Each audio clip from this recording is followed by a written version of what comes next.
al doctor Elar Koch, quien es epidemiólogo y doctor en ciencias biomédicas del Instituto Melissa de Chile. Doctor Elar, tiene el uso de la palabra.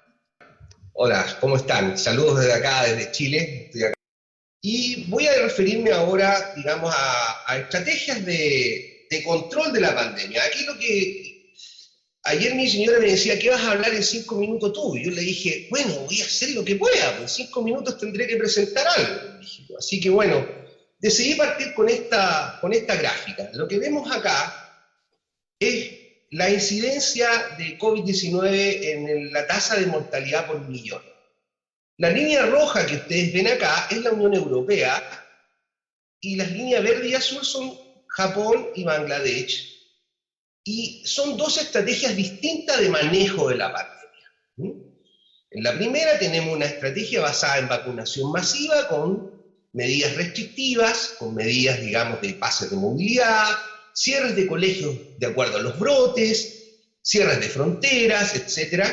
Y acá tenemos una estrategia basada en el enfoque de riesgo, que ha sido el enfoque clásico de manejar pandemias por los epidemiólogos.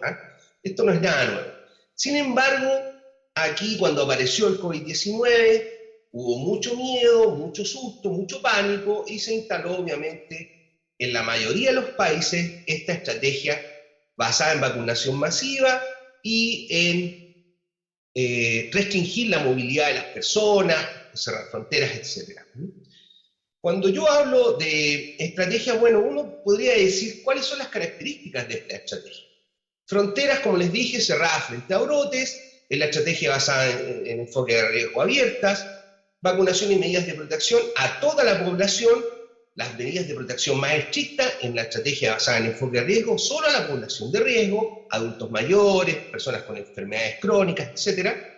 Inmunidad natural, no considera la inmunidad natural como parte importante del juego, del manejo de una pandemia. En la estrategia basada en enfoque de riesgo se genera un muro de inmunidad natural, principalmente ¿por qué? Porque las personas de bajo riesgo, niños, jóvenes, personas menores de 30 años, que no tienen riesgo mayor con la enfermedad, salvo casos excepcionales, no son parte de las medidas más restrictivas. Pasaportes de vacunación, incluye pasaportes de vacunación, por cierto, en la estrategia basada en enfoque de riesgo no, Japón, fronteras abiertas, puede entrar, salir, etc. Escuelas cerradas frente a brotes, clases online. En el enfoque de riesgo las clases están abiertas y los hoteles, restaurantes, comercios, restricciones a no vacunados, abiertos para todo el mundo. Muy bien. Básicamente esas son las diferencias de estas dos estrategias que estoy mostrando acá. Acá también tenemos también la misma estrategia, Múnich, Alemania, estrategia restrictiva, Estocolmo, estrategia basada en enfoque de riesgo. Ustedes pueden ver que los resultados también son bastante distintos en términos de manejo. ¿Qué es lo que pasa cuando uno compara la inmunidad natural adquirida después de la infección con la inmunidad adquirida por vacunación? Bueno, lo que ocurre ahí es que ya sabemos, hace un año atrás no teníamos esta evidencia. Hoy día sí hay evidencia robusta y abrumadora de que la inmunidad natural, después de haber cursado una infección, ya sea con síntomas leves o bien haber sido hospitalizado, pues también se puede caer en una hospitalización, es robusta, duradera y efectiva. Es decir, dura más de un año y se proyecta que puede durar más de 5 años, como ha sido con el SARS, con la primera epidemia de SARS. Y de hecho, el personal de salud que se enfermó de SARS en 2003, se mostró inmunidad cruzada contra SARS-CoV-2 o contra COVID-19, lo que es algo muy, muy interesante. Es decir, las personas que se han recuperado de una infección poseen inmunidad natural. Y aquí, por ejemplo, les presento dos artículos, uno en la revista Science y uno en Nature, publicados hace unos meses atrás. Ambos estudios y ambos grupos demostraron que las personas que se recuperaban tenían inmunidad de memoria y por lo tanto tenían, ¿no es cierto?, protección contra el COVID de largo plazo. No así los vacunados. ¿Qué es lo que ocurrió con las vacunas? Lamentablemente, y esto es una mala noticia, ofrecen una inmunidad temporal que dura alrededor de 3 meses y luego comienza a decaer y a los 6 meses es prácticamente cero. Y por eso, ¿no es cierto?, se están poniendo refuerzos, ¿ya?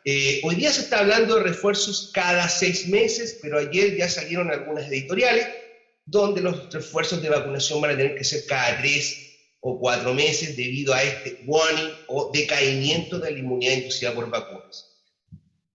Y no así las personas que se han recuperado de COVID. Como les decía, esta inmunidad dura harto tiempo, con una baja posibilidad de reinfección, y cuando se reinfecta van a tener una enfermedad leve en su mayoría. Acá tenemos, por ejemplo, 2 publicaciones recientes, el mes pasado del Lancet, ¿ya? ¿Por qué estigmatizar a los no vacunados? ¿Ya? No es justificado. Y la inmunidad natural protege después, ¿no es cierto?, del SARS-CoV-2 y la infección, y ambos artículos, ¿no es cierto?, ambas editoriales llaman a la sensatez, llaman a no discriminar entre personas vacunadas y no vacunadas, y especialmente a aquellos que ya se han recuperado de COVID. ¿Por qué? Porque estas personas realmente son las que están contribuyendo a un muro de inmunidad natural, a una inmunidad de rebaño, y son realmente las que no presentan mayor riesgo. De hecho, cuando uno compara vacunados y no vacunados, no estoy hablando aquí que han tenido sin primo infección por COVID, es decir, sin tener infección por COVID, una sola infección, ambos transmiten la enfermedad de la misma forma. Aquí ustedes pueden ver los resultados de personas con esquema completo vacunadas y personas que no están vacunadas, ¿ya? Y ven ustedes que son similares las tasas de carga viral o de transmisión o resultados al PCR. Es decir, estamos distinguiendo entre vacunados y no vacunados. ¿Por qué razón? Ambos están contribuyendo igualmente a la transmisión y a la epidemia en estos minutos. Finalmente, quisiera contarles un poquito ya de lo que es la evidencia del efecto de los pasaportes, del efecto, ¿no es cierto?, de los pasaportes de vacunación, carnets de vacunación, pasaporte verde, como se llaman. La verdad de las cosas es que este estudio está causando bastante controversia, y yo me alegro porque está empezando a llegar la sensatez ya, por ejemplo, en el Reino Unido. Este es un estudio publicado en The Lancet, ¿ya? Nos muestra, por ejemplo, cuál es el resultado de aplicar pases de vacunación. Y los pases de vacunación, lamentablemente, lo que hacen en el largo plazo es disminuir la adherencia a las vacunas. Es decir, cuando usted tiene una intención, ¿ya?, de vacunarse y luego instala, ¿no es cierto?, los pases de movilidad o los pases verdes o los carnets de vacunación, el resultado no es favorable, especialmente en hombres jóvenes, en personas con títulos universitarios, etcétera. Se observa una caída, ¿no es cierto?, en la adherencia a la vacunación. En definitiva, ¿cuál es la recomendación hoy día? Ver los casos exitosos de control de pandemia, ya aquellos que han aplicado una estrategia basada en enfoque de riesgo. En esta estrategia, por ejemplo, no se recomienda la vacuna de niños, adolescentes y personas jóvenes menores de 30 años, sí se mantiene la vacunación voluntaria. Es decir, para aquellas personas que sí quieren vacunar a sus hijos, que sí quieren vacunarse, se sigue, ¿no es cierto?, ofreciendo la vacuna. Pero se es claro en que se acentúan las recomendaciones, incluyendo la vacunación, en la población de riesgo. ¿Cuál es esta población de riesgo? Adultos mayores, personas con factores de riesgo como enfermedades crónicas, diabetes, hipertensión arterial, cáncer, insuficiencia renal o alguna enfermedad inmunológica.